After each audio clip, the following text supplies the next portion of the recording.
Moving into a new house is supposed to be exciting. Fresh start, new memories, all that good stuff. But when I moved into this old house on the edge of town, excitement was the last thing I felt. Something about the place felt off. It wasn't the creaky floors or the outdated wallpaper that creeped me out. It was the basement. The real estate agent never mentioned it. There was no door leading to it inside the house, but I found a small wooden hatch outside, half buried under years of overgrown ivy. When I pried it open, a set of narrow stone steps led into total darkness. I hesitated.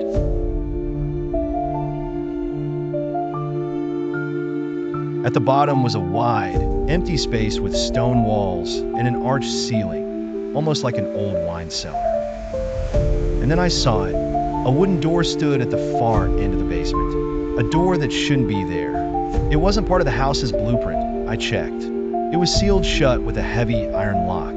Scratched into the wood, in deep, jagged letters, were the words, "Do not open." Well, that just made me want to open it even more. For days, I couldn't stop thinking about the door. Why was it hidden? Who locked it? And more importantly, what was behind it?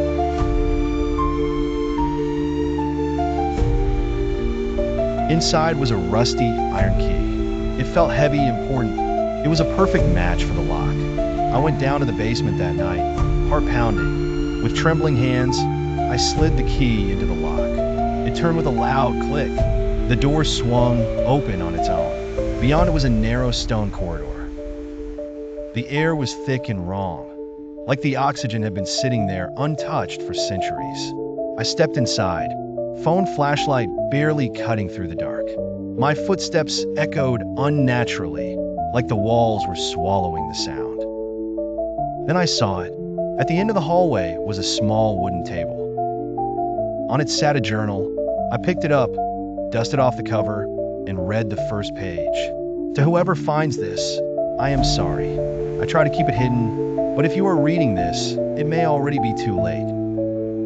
The entry was dated 1893. The journal belonged to a man named James Caldwell, the original owner. As I flipped through the pages, a terrifying story unfolded. Caldwell wrote about how he discovered this basement by accident while renovating. Like me, he found the hidden door, but back then it wasn't locked. He went inside, and he found something alive. I was a fool to go deeper. One entry read. I heard the whispers before I saw it. A figure standing in the shadows, watching me. It spoke my name, though I had never met it. Its voice was my own. Another entry, written shakily, said, "It wants me to stay. It says I belong here.